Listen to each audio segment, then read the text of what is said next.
Hey everyone, I'm going to be reviewing these three mascaras for you, but before we get started, let's do a fun little giveaway. I actually have two of these mascaras on right now, one on each eye, and I'm going to have you guess which mascara I have on each eye. So we're going to name this eye the bang eye since my bangs are always in this eye, just to avoid any confusion. So on the bang eye, which mascara do I have on? And then on the open eye, which mascara do I have on? So the first 20 of you that guesses correctly, you have to guess both eyes correctly which mascaras I have on, you're going to be receiving a fun dip Valentine from me. It's just for fun. I'll probably reveal which mascaras I have on each eye, maybe on my Facebook page or something within like a day or so. But yeah, the first 20 to guess correctly will receive one of these from me. I'll probably message you. So good luck with that. Be sure to watch this review though, because it's probably going to really help you decide which mascaras I have on. And that's it. Good luck, and I hope you enjoy this review. Okay, just a few quick notes on these before I get started. They are all from the Volum Express line. They're all in fun, bright colored packaging, as you can see. They are all waterproof. I know this one doesn't look waterproof because it doesn't have the blue strip right here like these two do, but it says waterproof on here. I think they just had two different kinds of packaging. And the prices on these vary depending on where you get them, but they are generally found at drugstores or at stores such as like Target and Walmart. And because they're waterproof, they hold a curl better, I find, and that's why I tend to get waterproof, but bear in mind that they may be a little bit different from their non-waterproof counterparts. Alright, so let's go into each of these individually. I'm going to start with the one by one mascara. Okay, so what sets this one apart the most from the other two mascaras is definitely the wand. It has the plasticky, spiky type of bristles, and also at the neck of the brush it can flex, as you can see. So that's how the wand of this is designed. Because of the way the brush is designed, it does a really great job at just defining the lashes, separating them, and with this type of brush I find that there's very little to no clumping, so it just does a really good job at separating the lashes, making you look like you have a lot of lashes. As far as lengthening goes, I didn't find this to be that lengthening, and also it volumizes in the sense that it really separates the lashes so that you look like you have a lot more lashes, but it doesn't really thicken them and plump them up. It doesn't provide enough drama like I would like for it to, and I find that I would need at least like 2 coats of this for my lashes to even stand out. So it gives a more natural and very clean, defined type of look.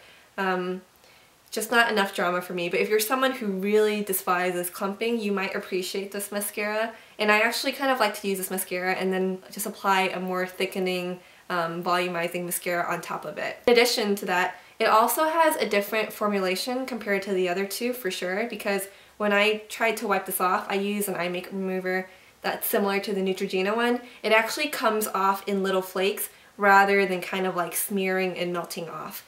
So I find that, you might want to kind of be aware that once this formula dries up a little bit, mine is still a bit on the wet side, that it could possibly flake off on your face once this gets drier. And that's really about it. Alright, now moving on to the Falsies mascara. It has a spoon-shaped brush. So it's not extremely curved, but it just has that slight curve, as you can see.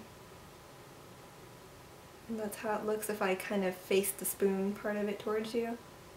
And then if I do it to the side, the curve is now pointing downwards. And what's unique about this wand is that if you can see, there's a little indentation right there at the wand.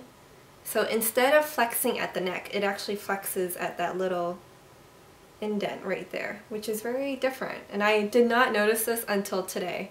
And the bristles aren't spiky like the one by one, but they are still like flexible. Because of the curved shape of this brush, I find that it does a really nice job at kind of like hugging the lashes, pushing them upwards and separating and fanning out the lashes, which I really like about the brush.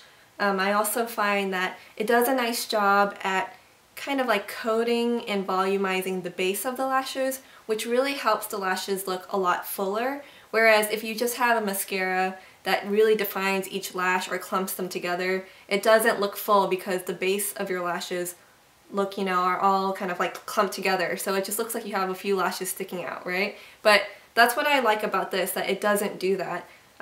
At first it started off pretty clumpy because it was wet, but I used it so much that it has dried out a lot now, and it just gives a more natural look now when I use it. It gives a softer look, but it still looks, my lashes still look fuller, and it does help lengthen my lashes, which I really like.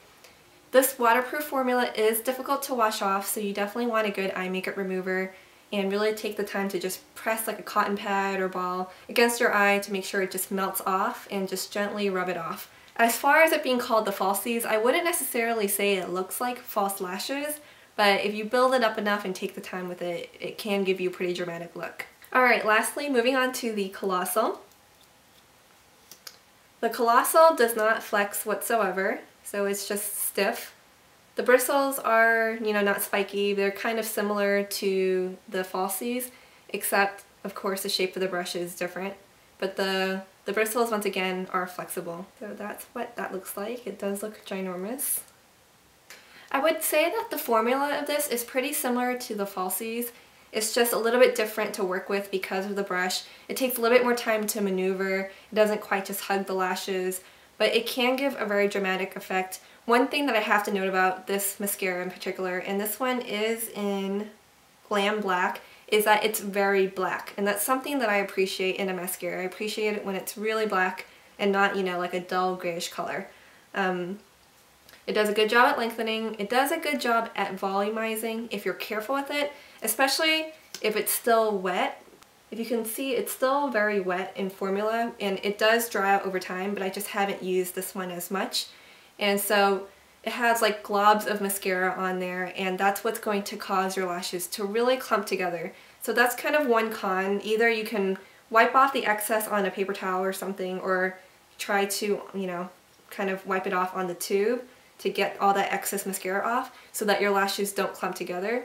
But aside from that, it is very black. It can give a very dark, defined look. And similar to the Falsies, once again, it is a little bit difficult to remove, so you have to make sure to carefully remove this mascara, especially in the waterproof formula. So that is my review on these three Maybelline Volume Express mascaras, one by one, the Falsies, and the Colossal. Sometimes mascaras work better after some time, after the formula has, dried up a little bit, which I found was definitely the case with the Falsies. The Colossal I haven't used enough for it to dry out yet. And if you're afraid of your mascara drying out too quickly, instead of pumping the wand into the tube, to try to get more product out, just go in and just twirl the wand inside to get more product instead of pumping it in and out, because that's what's going to cause your product to dry out a lot faster. Everyone has different preferences, everyone has different kinds of lashes, so we all look for different things in a mascara, and these may perform differently on you than they have on myself. Let me know what mascaras have worked out for you, or what you think of these mascaras if you have tried them out. Thank you so much for watching this review. Go ahead and guess down below in the comment area which mascara you think I have on either of my eyes. So good luck, thanks again for watching this video, and you all have a great one. Bye.